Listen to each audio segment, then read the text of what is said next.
Bira jirtu hordoftootaaf daawwattoota gammee tuubii nagaa jaalallii fi tokkummaa waaqayyoo lafa jirtan cinaa dhaqqabu. Har'as dambalii jaalalaa tokko sinii qabadhee dhufeera. Gammee tuubii waliin bohaartii gaarii qabaadhaa.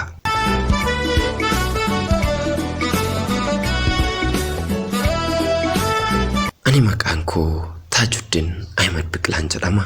Dhaladhee kanan guddadhee Aanaa jechuu gandaa Tarree Aminyaati.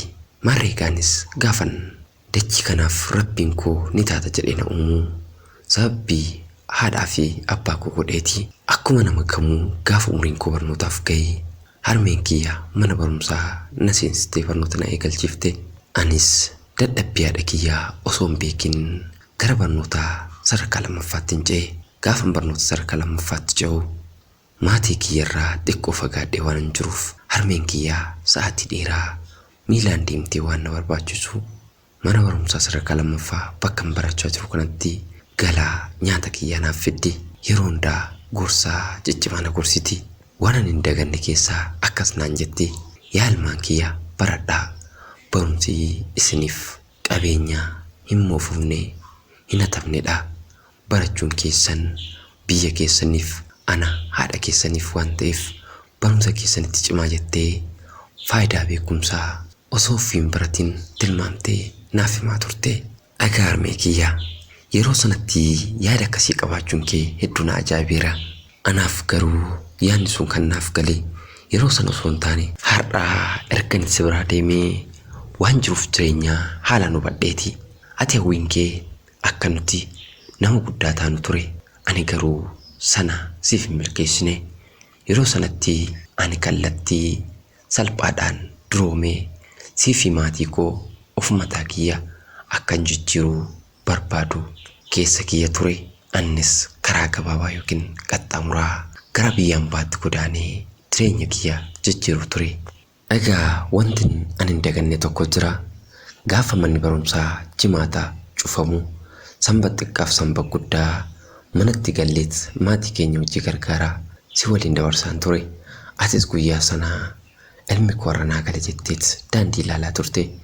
Ani garuu konkolaataa qabadheen gara magaalaa Adaamaa malee. Gaafa ijoolleen naannoo kiyyaa eessa deemta naan jedhan harmee kiyyatti nagaa naaf dhaamaa. Ani amma deemaan jiraatii nagaa kiyya naan gaanii adaraa jedhee nagaa kiyya akkasiin gaaniif isaanitti dhaammadhe.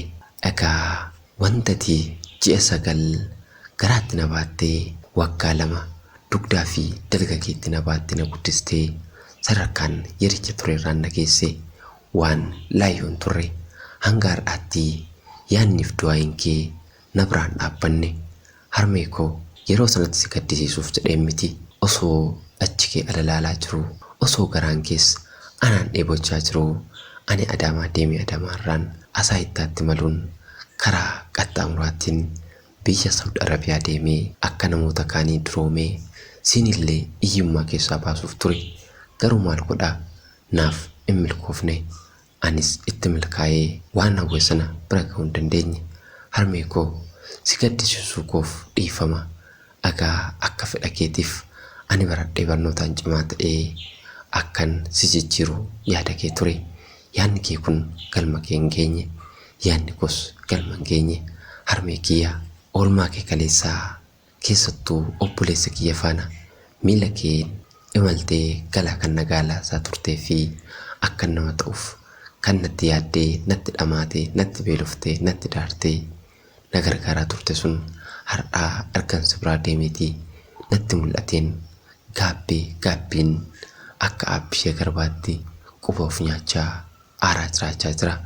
Homaa miti egaa rabbi yoo jedhe guyyaa tokko waanan itti gaabbeef waanan barbaade kana naa milkaa'u jedhee yaada. Ati immoo akkamimee maal keessa jirta? Nagaa kiyyees hin daganne. Yaadaaf yaaddoo kee kaleessaatu gara komii koo dhiyeeffachuutti na deebise. Anis ilmi kee nagaan qaba, homaa rakkin hin jiru. Hawwii kee kaleessaa si guutuu dadhabus ani galanni kan rabbiitii. Wanti natti badee jiru homtuuyyuu hin jiru. Egaa jiruun biyya ormaa akkuma beekamu sana biyya ormaa dhaquun nama dhibuu galuun nama dhiba jedhe weellisaa Haacaaluu Hundeessaa Anis guyyaa sana deemuun natti hin ulfaanne, galuun natti ulfaatee yaaddoon kee al tokko tokko na fudhatee sokkee al tokko tokko immoo miira gaddaatiin guutamee osoon gochuu baadhe jedheen gaabbiidhaan waxa lamaa jiraachaa jira. Harmee koo gaafa Rabbi jedhee dhufeen ijaaf garaa keenaaf jedhee beela isa na arga. Rabbiin waluu nanqisiin kaa fagaate jedheef sin daganne. Atis keessi kee akka na yaaddachaa jiru abdiin qaba. Karaa sooshaal miidiyaatiin akka wal dubbisaa jirru ni beekta. Anis kanumaaf yaada kiyyaa kaleessaa si miidhee afaanin sitti dubbachuu dadhabee gara gammituu fi yaada kiyya argadhee akka naaf dhaggeeffattuuf dirqame. Yaa haadha, oolmaan haadhaamu tilmaamamees dubbatamees hin dhumu. Haadha jechuun addunyaadha. Haadha jechuun garbaa paasifikii yoo keessa deemame oolmaan ishii kan hin dhumne, kan ati namaaf taate, kan hin tilmaamamne. Haadha jechuun jecha tokko qofaan kan ibsamu miti. Egaa oolmaa kee Rabbi guddaan siif haa kaffalu. Ani yoo hin danda'e hanga hin danda'e siifan kaffala. Ilma kee hedduu si jaalatu, hedduu si mararfatu Taajuddin Ahmed Biqilaati. Yeman Sana'aan irraa harmee kiyyaa kanan baay'ee jaaladhu fi kanan baay'ee kunuunfachuu barbaade haalli naan mijanne dirree isaa Oromiyaatti Anaarsii Bahaa jechuutti kan argamtuuf asumaanis sirbaa jaamboo joote anin qabullaa firaa galaana gaman jira si yaadeera yaa harmee nagaan naa jiraadhume jedhu si affeerin jira harmee koo naaf affeerrami nagaatti hagaa ijaa wal agarrutti nagaaf araarri Rabbii si waliin haa turu xumureera. Ani qabullaa firaa galaanaan gaman jira si yaadeera yaa garbee nagaan naa jiraadhume. Ani qabullaa firaa biyyaa bayeetan jira si yaadeera yaa garbee nagaan naa jiraadhume. Nagaa nagaa nagaa naa jiraadhume. Nagaa nagaa nagaa naa jiraadhume. Nagaa nagaa nagaa naa jiraadhume. Nagaa nagaa fayyaa naa jiraadhume.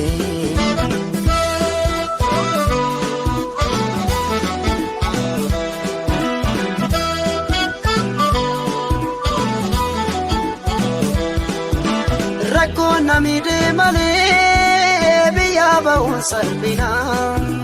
Rabbii dumanaa kadhuu numaan nufan barana. Saa namni kee fayyaa nagaan galee bobba'ii. Hiyyummaan homaa miti nagaa dumanaa ta'ii. Nagaa nagaa nagaa dumanaa ta'ii. Nagaa nagaa nagaa dumanaa ta'ii. Nagaa nagaa nagaa dumanaa ta'ii. Nagaa nagaa nagaa dumanaa ta'ii. Yaa harmeetu ayyaanni hoggaa ga'ee wayifirri wal gaafataa. Deesseetu amma wajjagee dhufaa amma sumatti imaanataa.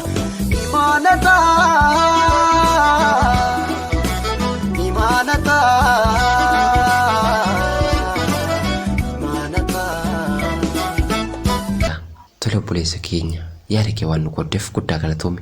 Daawwattoonni Gammituubis Rabbiin kee umuriis dheeressee waan hawwiteef itti milkaa'e waan barbaadde hunda siif haa guutu. Jiruun addunyaa kanaa garagartootaatus guyyaa tokko sii milkaa'ee harmee kee baay'ee jaalattuuf ajaa'ibsifattu kana akka gargaartuuf akka cinaa dhaabbattu hawwiif kadhannaa keenya. Daawwattoonni Gammituubii yaada keessa yeroo kamuu share like naaf gochuu hin dagatinaa. Kanas akkuma isinin jedhe akkuma beektan godhaa yaada keessan nuuf qoodaa. Horaa bulaa deebanaa. Gammituubiidhaa Oromiyaarraa.